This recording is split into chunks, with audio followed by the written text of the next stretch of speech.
Hi, I'm Amanda, a 34-year-old interior designer with a passion for creating beautiful spaces.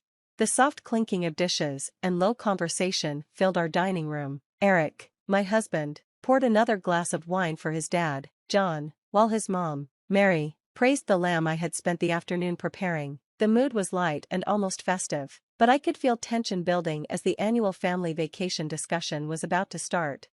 So, where are we thinking of going this year? Paris? Tokyo? Eric's younger sister Lucy asked excitedly. Peter, the eldest sibling, was busy on his phone, probably looking at flights and hotels. He glanced up and said, "How about somewhere tropical, like Bali or Thailand?" I saw an opening and cleared my throat. Actually, I was thinking you could all come to my vacation home on the coast. It's peaceful, spacious, and right on the beach, a perfect getaway.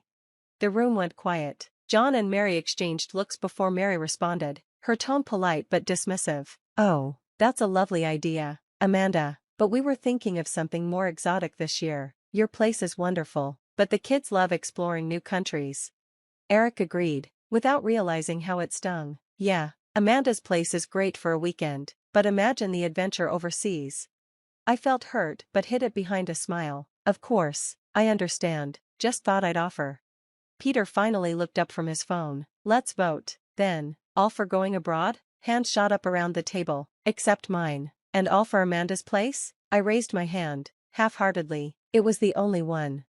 "Well, that's settled. Thailand it is," Lucy exclaimed, clapping her hands. The rest of the dinner was a blur as they excitedly talked about the trip I was no longer part of. Under the table, Eric squeezed my hand and whispered, "Thanks for offering, honey, we'll go another time. Just the two of us." As they continued talking about temples and food, I quietly withdrew into my thoughts. I had offered a piece of my world, only for it to be turned down. The message was clear: I was good enough to host their dinners, but not their vacations. After dinner, when everyone left and Eric went to his study, I stayed behind to clean up. The family's rejection felt personal, like a judgment on my place among them, but I decided not to let it affect the life Eric and I had built together. They might not fully accept me, but I wouldn't let that define my worth or the love I had for my husband. As I stood alone in the quiet, I realized it might be time to stop trying so hard to win their approval and start living on my own terms. I wasn't sure how things would unfold, but as I turned off the lights and headed to bed, a small, defiant part of me was already planning a summer they wouldn't forget at my beautiful, yet unwanted, beach house. A few days after that family dinner, John called. His usual calm voice now had a touch of desperation. "Hey Amanda, we've hit a snag with our Thailand trip. There was a mix-up with the dates, and everything is fully booked because of a festival. We were wondering if we could take you up on your offer to use your beach house."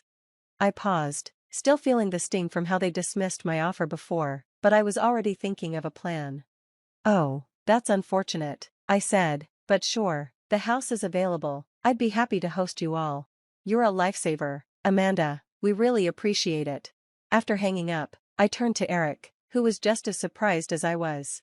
"Now they want to stay at our beach house, after voting it down?" I said, smiling. "Looks like fate has its own plans." My mind was already busy planning a few surprises for their stay. The following weekend, I went to the beach house under the guise of preparing it for the family, but instead, I installed hidden cameras in the common areas, not to spy on them, but to catch their reactions to the small inconveniences I had in store.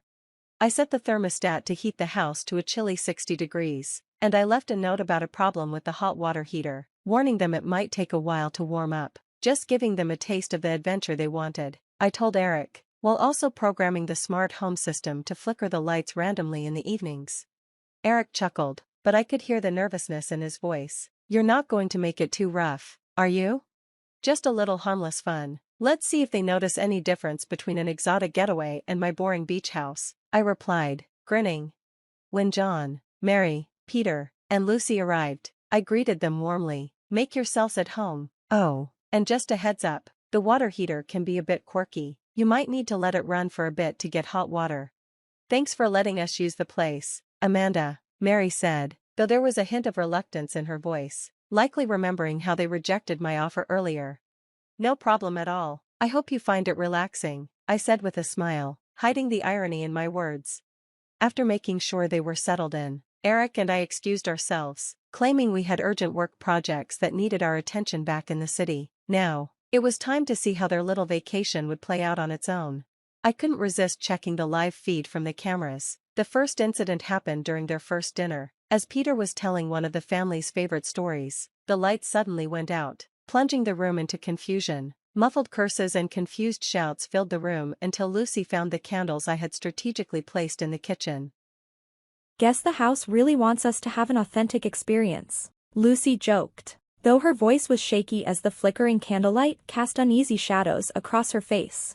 Over the next few days, I watched as the family struggled with each little inconvenience. John kept fiddling with the thermostat, eventually giving up and wrapping himself in a sweater I had purposely left on a chair. Mary grumbled about the unpredictable hot water, and their frustration hit a peak when they planned a day out on the water using the boat docked at the house. I had hidden the key and left a cryptic note saying it was somewhere obvious. They spent half the day searching for it, their frustration growing with every failed attempt.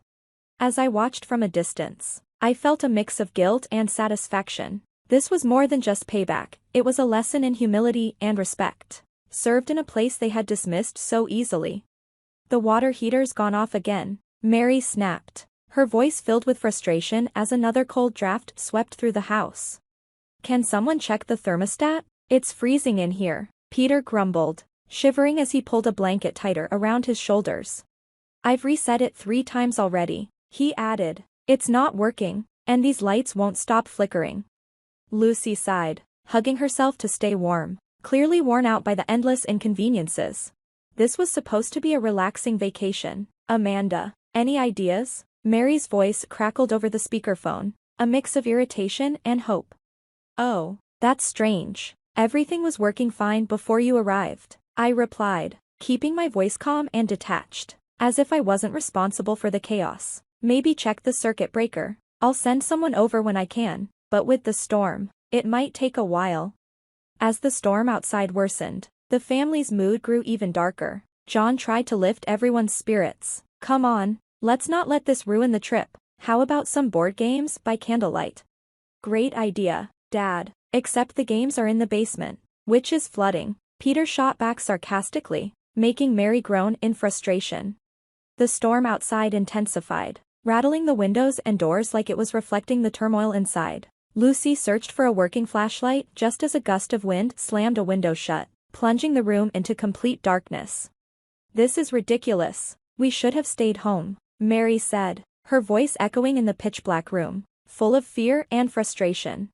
Nobody could have predicted this weather. Mom, let's just make the best of it, Lucy replied, her voice strained as she finally found a weak flashlight.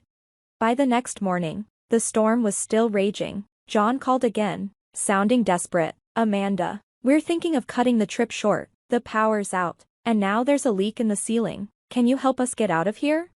I'll see what I can do. John, stay safe, and I'll update you soon, I said, feeling a mix of satisfaction and guilt. They were finally getting a taste of what it felt like to be disregarded. When I called back with news of a local who could drive them to the nearest town, the family was packed and ready to leave. Their departure was rushed and frazzled, leaving the once warm and inviting beach house in complete disarray. As their car disappeared down the storm-soaked road, the house fell silent. The cameras kept recording the empty rooms, capturing the aftermath of the week's orchestrated chaos. The family returned home with dampened spirits, leaving behind a trail of bickering and complaints that would surely echo in future awkward family gatherings. My subtle manipulations had led to a cold realization for the family, a reminder of the importance of empathy and respect. Lessons they were now learning after experiencing what they had so casually imposed on others. The dining room was warmly lit, and the table was set as if the beach house incidents were just a distant memory. As John, Mary, Peter, and Lucy settled into their seats, there was a subtle tension in the air. Their expressions showed a mix of relief and lingering stress from their abrupt vacation. Thanks for hosting dinner, Amanda. It's nice to end the trip on a positive note, John said, trying to smile, though it didn't quite reach his eyes. Absolutely, I replied cheerfully. I thought we could all use a little cheering up. I've got a surprise for everyone, some highlights from the vacation. Eric clicked the remote, and the projector came to life. The first clips were harmless, showing their arrival and initial excitement. Laughter filled the room, momentarily easing the awkwardness. But as the video progressed, the mood shifted. Footage of the flickering lights, the thermostat troubles, and their frustrated searches played on the screen. Peter's laughter faded. Wait, why did you record all this, Amanda? Just capturing some memorable moments, I said lightly, but I held their gaze, watching as the realization dawned. The last clip showed their rushed departure in the storm, leaving the room in silence. Mary was the first to speak, her voice tinged with confusion and suspicion. Amanda, was this all some kind of joke to you?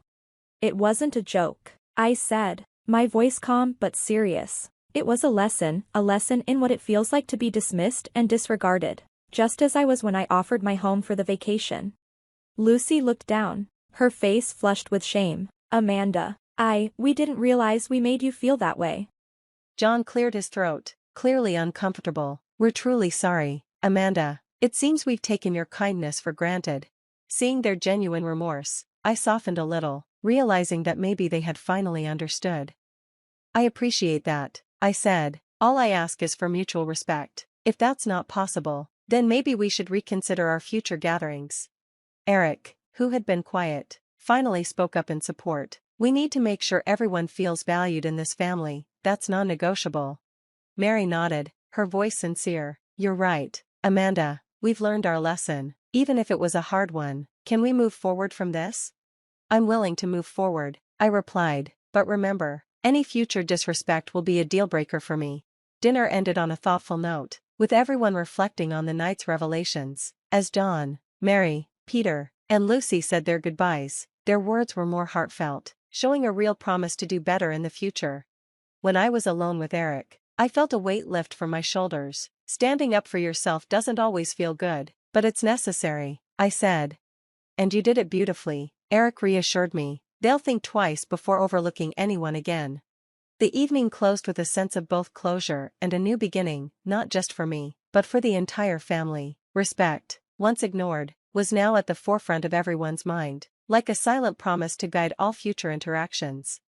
And that's the end of our story. What do you think? Was Amanda's way of teaching her family a lesson about respect and inclusion justified, or do you think there were better ways to handle it? Share your thoughts in the comments below. Don't forget to hit the like button if you enjoyed the story, and subscribe for more content like this. Your support means a lot.